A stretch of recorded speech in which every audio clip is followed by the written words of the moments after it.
श्रवण कुमार की कहानी लोगों को आने वाले जनरेशन में हर वक्त बताना चाहिए। श्रवण कुमार वो कैरेक्टर हैं जो अपने माँ बाप का सेवा करते हैं और उनको उससे बहुत लाभ पहुंचता है। उन्होंने अपने माँ पिताजी को कंधे पे रखकर तीर्थाटन कराया था। तो उस कहानी से अगर मेडिकल पार्ट में देखें तो ये समझनी होगी कि क्या हमारे बुजुर्गों को क्या क्षमता होती है कि वो खुद से चल नहीं पाते हैं। शरीर के कई सारे अंग के साथ साथ ब्रेन भी जो है उम्र के साथ साथ कम होता है, उसमें भी शिथिलता आती है, जिसको हम लोग मेडिकल टर्मिनोलॉजी में डिमेंशिया बोलते हैं। अगर वो उम्र से पहले आने लगे तो उसको अल्जाइमर्स डिजीज बोलते हैं। ये वो रोग हैं जिसमें ब्रेन जो है वो केमिकल रिएक्शंस के कारण ऐसे प्रोटीन हमारे ब्रेन के अंदर जमा होने लगते हैं जो ब्रेन को काम करने में अवरोध पैदा करते हैं। इसलिए सोचने समझने की शक्ति, निर्णय करने की शक्ति, हठपन, भूलने की बीमारी, अपना ध्यान नहीं रखने की दिनचर्या है उसमें कमी आना, यूरिन पे कंट्रोल नहीं होना, स्टूल्स पे कंट्रोल नहीं होना, तो ये सारी समस्याएं जो है उम्र के साथ साथ आती हैं और इसी को डिमेंशिया कहते हैं। लेकिन डिमेंशिया के साथ साथ हम आपको ये भी बताना चाहते हैं कि अगर कोई ये रोग धीरे धीरे बढ़ रहा है तो आप इसको क्रॉनिक डिमेंशिया के बारे में आप सोच सकते हैं। परंतु अगर कोई ये रोग अचानक से शुरू हुआ है तब आपको तुरंत डॉक्टर के पास ले जाके उनका मेडिकल चेकअप कराना चाहिए। अगर किसी को तुरंत बेहोशी हो जाए या तुरंत इन मूड चेंजेस आने लगे, बातचीत करना बंद कर दें या ज्यादा बातचीत करने लगे, किसी को गाली देने लगे, अचानक से ज्यादा गाली देने लगे, थूक फेंकने लगे, सामाजिक परिदृश्य के बाहर पेशाब पखाना करने लगे, तो ऐसे हालत को ये एक्यूट इमरजेंसी है।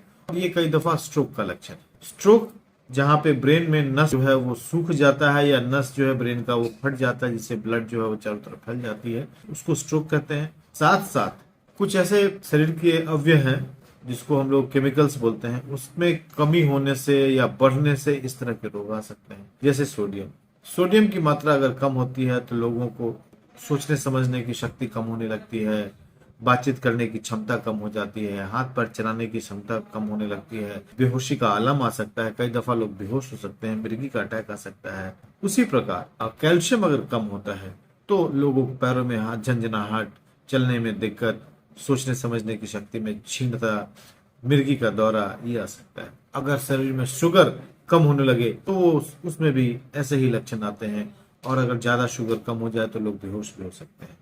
पोटेशियम अगर कम होता है शरीर के अंदर तो आपको बिल्कुल ढीलापन शरीर का हो जाता है, आप अपना हाथ पैर उठा नहीं सकते हैं, चलने में दिक्कत होती है।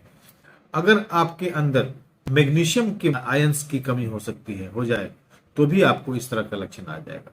तो कहने का मतलब यह है कि बुजुर्गों में अगर इस तरह का लक्षण अचानक से आए, जहां कमजोरी, शिथिलता, सोचने समझने की शक्ति का क्षीण हो जाना, व्यवहार में बदल जाना, अगर ये अचानक से आ जाए तो तुरंत अपने डॉक्टर से संपर्क करके एक्यूट कंडीशंस ब्रेन के उसको रूल आउट करना चाहिए। परंतु अगर कोई व्यक्ति में धीरे धीरे ये लक्षण आता है तो भी उसको एक बार मेडिकल चेकअप करा लें, एमआरआई ब्रेन जरूर कराएं। कई दफा स्लो ग्रोइंग ब्रेन ट्यूमर जो है वो ऐसे ही प्रेजेंट करता है, मूड चेंजेस के साथ प्रेजेंट करता है, और कुछ सिंपल टेस्ट करके आप निर्णय ले लें कि इनका हमें कैसे निदान करना है। इसलिए लोगों को अगर जानकारी देंगे तो हर व्यक्ति अपने माँ बाप के लिए श्रवण कुमार बन सकता है।